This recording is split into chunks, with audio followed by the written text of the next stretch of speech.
माउसीमा मंदिर में पहुँचिले श्री श्री दधिवामन जीव। आनंदपुर आराध्य देवता श्री श्री दधिवामन जीव रथरे बसी माउसीमा मंदिर में पहुंची। दधिवामन जीव रथयात्रा को नहीं मंदिर परिचालना पक्षर भक्तमान निमंते सकाळ 9 घटिका समय दिबा 11:45 मंगलार्पण पर तीन ठाकुर को पहंडी विजे करा जायथिला। दिबा 12:45 छेरा पहरा सरिबा परे भक्त माने रथरे तीन ठाकुर को दर्शन करने सहित अपराह्न 5 घटिका समय रथटଣା होई शांति श्रृंखलार सह रथ माउसीमा मंदिर में पहुंची।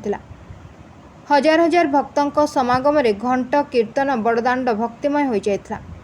आनंदपुर उपजिलापाल फाल्गुनी माझी और आनंदपुर एसडीपीओ प्रशांत कुमार बेहेरा और उपखंडर समस्त थाना अधिकारी और महाविद्यालय समर शिक्षार्थी बाहिनी छात्र छात्री माने रथटणार सहयोग करथिबा बेले आनंदपुर थाना अधिकारी लक्ष्मीकांत प्रधान सहयोग रे समस्त कार्य शांति श्रृंखलार सहित समाप्त होइतिला।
बाहर